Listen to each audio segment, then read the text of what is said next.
Hey everyone, welcome back to Hoopers Nation, your top destination for NBA basketball content. Michael Jordan is widely regarded as the best basketball player of all time, but his transition into management and front office duties is far from the brightest. His first stint as president of basketball operations with the Washington Wizards was interrupted by his comeback to the court, and he wouldn't return to a front office position until 2006, when he became an owner of the then Charlotte Bobcats. Historically, MJ hasn't had the best luck in the NBA draft, leading many people to believe his draft picks were cursed. In this video, we'll take a look at whether Michael Jordan finally broke the curse and drafted a star in LaMelo Ball. But before we do, please make sure to leave a like on this video, subscribe to the channel, and turn on Hoopers Nation post notifications for more NBA content. Michael Jordan's horrible NBA draft track record goes way back to 2001, when he first became an NBA executive.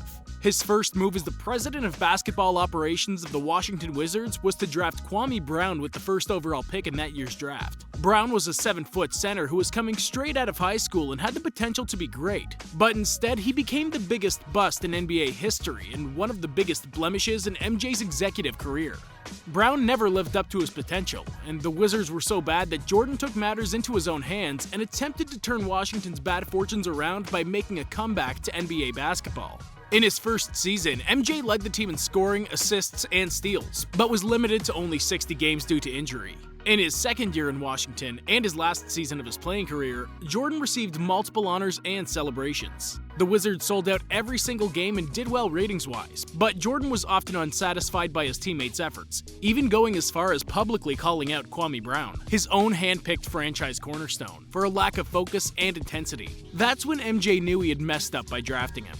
His airness assumed that after his third and last retirement, he'd have a spot back in the Wizards front office. But team owner Abe Pollin fired Jordan as the president of basketball operations given the underwhelming results. MJ later said he felt betrayed by the organization and he would have never come out of retirement to play for Washington had he known he would be fired after calling it a career. The message was clear. The short yet disastrous stint of MJ as an executive in Washington should have been his front office debut and farewell. But if you watched The Last Dance, you'd know somebody as competitive as MJ wouldn't back down after that. But how could he make sure nobody could fire him on his next front office stop? Becoming a team owner, of course. Jordan bought a minority stake with the then Charlotte Bobcats in 2006, and as part of the deal, he also took control over the team's basketball operations. They say history repeats itself, and that was exactly the case once again, as Jordan's first move as the executive of the Charlotte Bobcats was to use the team's third overall pick to draft Adam Morrison. Most people don't even remember him, but that's cool, don't worry. We don't expect you to remember a guy who was out of the league by the end of his rookie contract. This guy had bust written all over him, as it was very evident by watching him play in college that his style of play wasn't a good fit at the next level. There were guys like Brandon Roy, Rudy Gay, JJ Redick, Rajon Rondo, and Kyle Lowry all drafted later on in the first round, and Jordan picked arguably the guy with the worst potential from the field. Jordan kept wasting his lottery picks for an extra 5 years. Brandon Wright, Alexis Ajinka, Gerald Henderson, none of these guys were as good as their draft position indicated. But in 2011, MJ drafted Kemba Walker and finally got one right. He became the franchise's most iconic figure down the line before inevitably leaving the organization. Another bunch of terrible lottery picks followed Walker. Michael Kidd-Gilchrist, Cody Zeller, Noah Vonleh, Frank Kaminsky. MJ actually drafted Shai Gilgeous-Alexander in 2018, but immediately traded him away, which would end up being a terrible mistake. PJ Washington in 2019 was a pretty solid addition, but the team continued to struggle as Kemba Walker, the only true star to ever play for the team, left for greener pastures. But this past year, Jordan took the risk other top lottery teams were afraid to take, drafting LaMelo Ball. It was clear for everybody in the league that he was talented. He has a great body and a couple years of professional overseas experience, but many people were still adamant to bet on him in the midst of all the hype. The Hornets had nothing to lose. They sucked anyway and had a chance to draft a kid that would either become a generational talent or be a bust like many of their previous picks were. MJ and the Hornets took Ball hoping he'd finally be the star who could turn the franchise around. And so far, it's looking like Jordan finally drafted a star. After going scoreless in his first NBA game, Ball has bounced back in a huge way.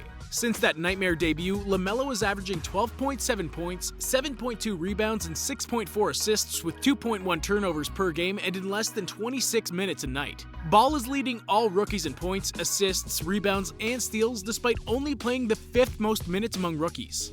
His efficiency splits aren't the most captivating, as he's shooting only 40.3% from the field, 33.3% from beyond the three-point arc, and 67.9% from the charity stripe. But rookies are always expected to be inefficient in their first year in the league, and looking at more specific splits, he isn't that bad.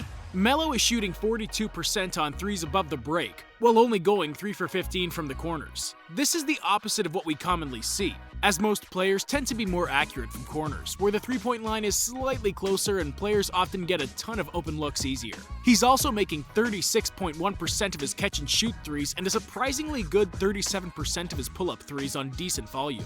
He's also made 49.1% of his shots at the rim, which isn't close to what the best players in the league make, but isn't awful for a rookie. The point is, Melo has been better than basic box score numbers will show.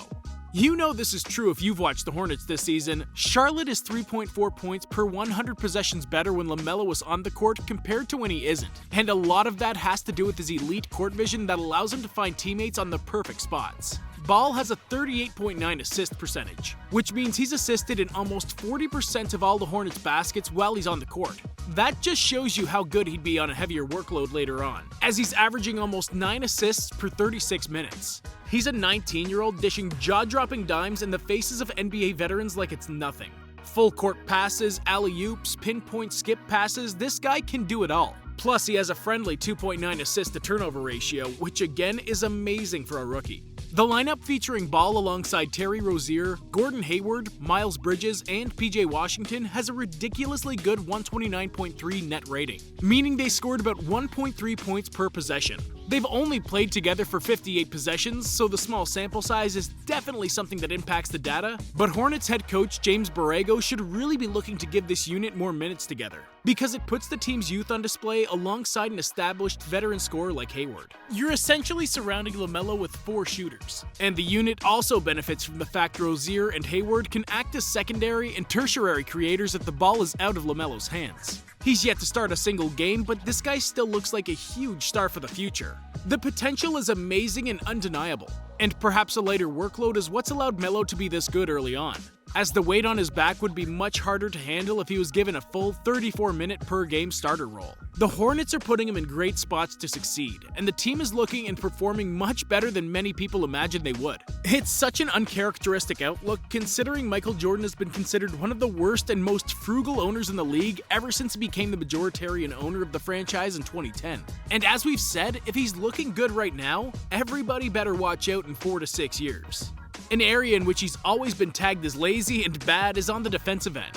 Whether that was because his offensive game is far better than his defensive game and wasn't really trying, or because he was just undisciplined is up for debate. But he hasn't looked half bad on the defensive end thus far in the NBA. Plus, with a 6'8" frame and a 6'6" wingspan, he has the physical tools to be a really good defensive player provided he can put on some muscle and improve his strength. And even if he only becomes an average on-ball defender, his length is still really useful and helps disrupt passing lanes. His offensive game is good and will only get better. He looks poised to take a leap on the defensive end. The Hornets have received a holy illumination and all of a sudden began to do a lot of things right, especially managing LaMelo's load early on and making sure his transition into the NBA is as smooth as possible. Maybe Jordan isn't as bad of an owner and he's just had really bad luck in the draft. Or maybe he's terrible and got a lucky break with LaMelo falling into the Hornets' lap.